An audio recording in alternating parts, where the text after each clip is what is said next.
सद्गुरुनाथ भगवान की जय। कल हम लोग 25 और 26 दो श्लोक के ऊपर चिंतन कर रहे हैं। 26वां श्लोक, यतो यतो निच्चरन्ति मन चंचलाम स्थिरम ततस्ततो। भगवान ने एक बड़ा अच्छी बात करी है। भगवान क्या कहते हैं कि भाई देखो, मन को स्थिर करना बहुत जरूरी है। और दुनिया में सबसे बड़ा कठिन काम अगर कोई है तो मन को स्थिर करना। इधर का पहाड़ उधर करना आसान है, दुनिया की सारी वस्तु करना आसान है, लेकिन मन को स्थिर करना बहुत कठिन है। इसलिए भगवान क्या कहते हैं कि भाई अर्जुन, यतो यतो निच्चरन्ति मन चंचलाम स्थिराम। अगर आपका मन स्थिर हो गया तो ये भी एक साधना का, सफलता का सूत्र है। अगर बार बार इतना ध्यान रखना, इतना करने के बाद भी अगर स्थिर नहीं हो तो प्रयत्न करो, मन को उन्मत्त कर दो, छोड़ दो। अब छोड़ने के बाद साधक को थोड़ा सा चिंतन करना चाहिए कि मेरा मन भाग किधर रहा, जा कहाँ रहा, फिर वहां से उठाकर वापिस बिठाओ। जैसा कोई एक आधा छोटा सा बालक आता है चंचल, बार बार भागता है, बार बार उठा के लाते, बार बार भागता है, बार बार उठा के लाते। क्यों? उसको, माँ को पता रहता है कि मेरे बच्चों को समझ नहीं है, ये पानी है, आग है, ऊपर है, नीचे है, गिरेगा। वो बच्चों को चिंता नहीं रहती, लेकिन उससे माँ को चिंता रहती है। इसलिए अपने बुद्धि को अपने मन की माँ बना देना, जब तक वो एक स्थिर बड़ा नहीं हो। वो माँ मन को या उसको कब तक संभालती? बालक को, जब तक समझदार नहीं हो। इसी तरह से इस बुद्धि के द्वारा मन रूपी चंचलता बालक को अगर उस समय तक संभालना जब तक वो प्रौढ़ नहीं हो जाते। अब मन के भी कई उपासना, उसमें नहीं जाऊंगा अभी, तो उसमें कल चर्चा जरूर करेंगे अपन। तो इतना जरूर ध्यान रखना कि हम लोग, हमारे मन अति बालक है। अब बालक मन चंचल होता है, दौड़ता है। जैसा कोई आप छोटा सा बालक देखना, अपने दिखता तो उधर, लेकिन आग को भी पकड़ने की प्रयास करता है, जहर को भी पकड़ने का, मुंह में डालने का प्रयास करता है। चाहे झूठी चप्पल हो, गंदगी भरी चप्पल हो, कुछ भी हो, अपने मुंह में डालने का प्रयत्न करता है। लेकिन जब उसकी माँ या वो कोई देखे, उसको चिंता रहती कि मेरा बालक कहीं गिर नहीं जाए, पानी में गिर नहीं जाए, आग को हाथ नहीं लगाए, जहर नहीं देखे। तो ये जब उसको बार बार देखते, तो बुद्धि को थोड़ा सा बड़ा दृढ़ करके मन की चंचलता, भगवान ने कहा कि इसको उन्मुक्त कर दो। एक बार भटक जाए, भटकने दो। मन के भटकने से तो कोई बहुत ज्यादा नहीं है, लेकिन अगर भटकता है तो छोड़ दो उसको। मैंने एक दिन आपको प्रयोग बताया था। जब व्यक्ति बहुत फ्रस्ट्रेशन में रहता है, बहुत दुखी होता है, तो प्रयत्न करना कि अपने मन की सारी 5 दिन का प्रयोग करना।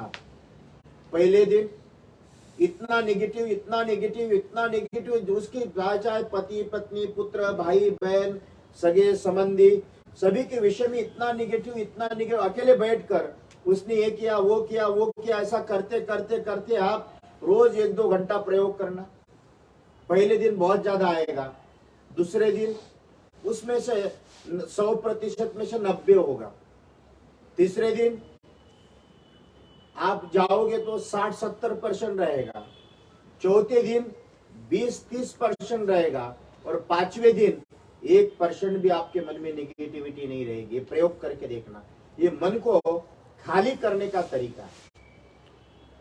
इसी तरह से परमात्मा ने भी कहा, ये तो निच्चरन्ति मन चंचलाम स्थिरम। उन्होंने कहा कि उस मन का स्वभाव है चंचल रहना, और उसको बार बार जहां दौड़ता है, कभी धन के पीछे भागेगा, कभी मकान के पीछे भागेगा, कभी पुत्र के पीछे, कभी बेटी के पीछे, कभी पति के पीछे, कभी पत्नी के पीछे, कभी पाप के पीछे, वो सब सारे के सारे वो भागता हुआ रहेगा। लेकिन भाई मन को इतना पता होना चाहिए कि आखिरी में इतना भाग रहा है तो इसके पीछे क्या,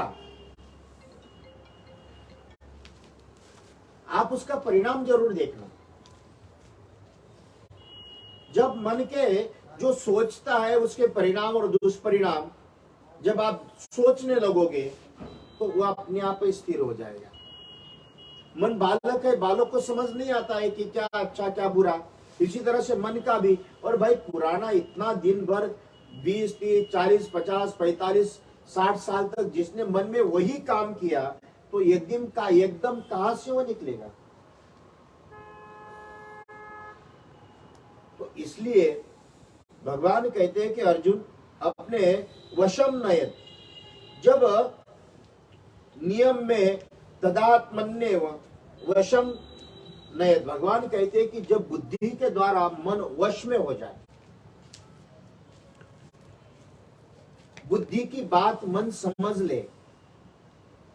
अब हम लोग बैठे हैं, आग को पकड़ना ये बड़े व्यक्ति को पता है, लेकिन साल 1.5 साल के बच्चों को पता नहीं रहता है कि आग है, तो उसमें हाथ डालता है, फिर जलता है तो रोता है।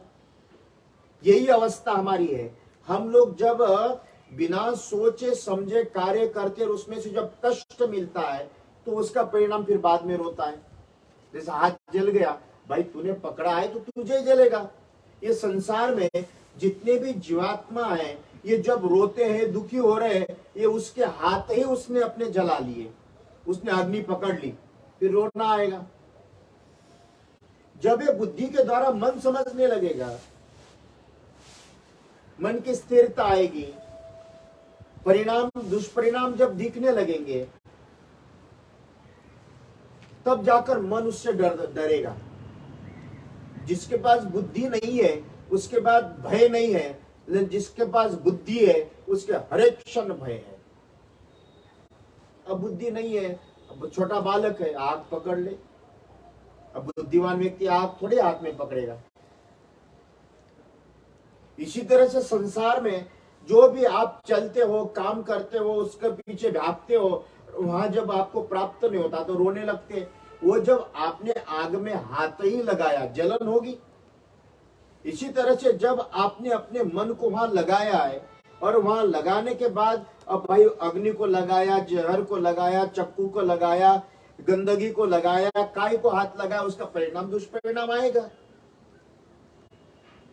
इसलिए भगवान कहते हैं कि अर्जुन अपने जीवन में अगर आप सहजता के साथ में ही उसको ज्ञान हो जाए तो मन अपने आप स्थिर हो जाएगा। उसको अपने आप समझने लगे कि भाई वाकई में जहर खाने से मृत्यु हो जाती है। ये जब समझ में आता है बड़े होने के बाद, लेकिन बालकपन में समझ में नहीं आता है। इसी तरह से बुद्धि भी अगर आपकी बड़प्पन के द्वारा आ जाएगी, बुद्धि जब आप बड़प्पन में आने लगे तो वह संसार और सभी प्रकार की चीजों में अपने आप समझ में आएगा। चाहे संसार हो, साधना हो, मनुष्य का स्वभाव है कि श्रेष्ठता का चयन करना। जैसे आप रास्ते में चले तो रास्ते में चलने के बाद 10 रुपए की नोट पड़ी है, 1000 रुपए की नोट पड़ी है, 1 मिनट में उठाना है तो आप 1000 रुपए की नोट उठाओगे। तो ये आपकी बुद्धि है कि अच्छे से अच्छा लेकर चलना। जब आपकी बुद्धि में समझ में आएगा तो अपने आप ही परमात्मा कहती यही संयम है। बुद्धि जब मन के द्वारा मन को समझा दे, जैसे बच्चों को समझाते बेटा इससे ये होता है, हवा आता है, भूत आता है, उठा के ले जाते तो उससे डरता है। इसलिए मन को भी थोड़ा पाप होएगा, नरक जाएगा, दुख होगा, परिवार में अशांति होगी, एक में के प्रति भाव अच्छे नहीं रहेंगे, टूट जाओगे, भाग जाओगे। तो जब अपने कर्म के दुष्परिणामों का जब आपको आभास होगा, यही साधना है। मैं कई बार कहता हूं धर्म मत करना, बस अधर्म से बच जाना। जब आपके मन में धर्म करने की जरूरत नहीं है, जो जीवात्मा ने अधर्म से सुरक्षा रखी, समझना यही साधना है। भगवान यही कहता है कि अर्जुन, इन सभी प्रकार से मन अपने आप में प्रतिबंधित सब समझने लगेगा। अच्छा बुरा जब कभी भी मन जहाँ भागता है, उसकी अच्छाई बुराई समझ में आई है तो अपने आप मन स्थिर हो जाएगा। और ये स्थिरता ही परमात्मा के चित्तों को धीरे धीरे उस अभ्यास होने के बाद फिर परमार्थ या ईश्वर या मार्ग या आत्म तत्व या साधना तत्व या संसार तत्व, खाली आपके मन को स्थिर जब हो जाए तो संसार में रहने वाले व्यक्ति भी सफल है और साधना में रहने वाले व्यक्ति भी सफल है। आज रैदास महाराज जब उनका स्थिर हुआ तो ग्रस्त जीवन में रहे, वे चमड़ा भी काटते थे, राम राम कृष्ण कृष्ण भी कहते थे। कबीरदास जी महाराज अगर हम लोग देखते हैं तो वो धागा भी बुनकर थे स्व जाति के, तो बुनकर अपना काम भी नहीं छोड़ा। संत नामदेव दर्जी थे, कपड़े सिलते थे। हर एक अपना अपना कार्य सभी ने किया है। इसलिए जीवन में संसार और साधना, इसका परिणाम दुष्परिणाम जब आपके चित्त में प्राप्त हो जाएगा तो अपने आप ही आपके जीवन की सारी समस्याएं समाप्त हो जाएगी। संसार ये संपत्ति से नहीं, संसार ये समझने में शांति मिलती है। साधना में समझने की जरूरत है।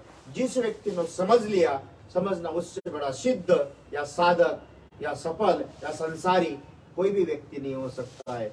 इसलिए आज अपने आप को यह परमात्मा समय हो गया, कल अपन और चिंतन करेंगे। कृष्ण कन्हैया लाल की जय।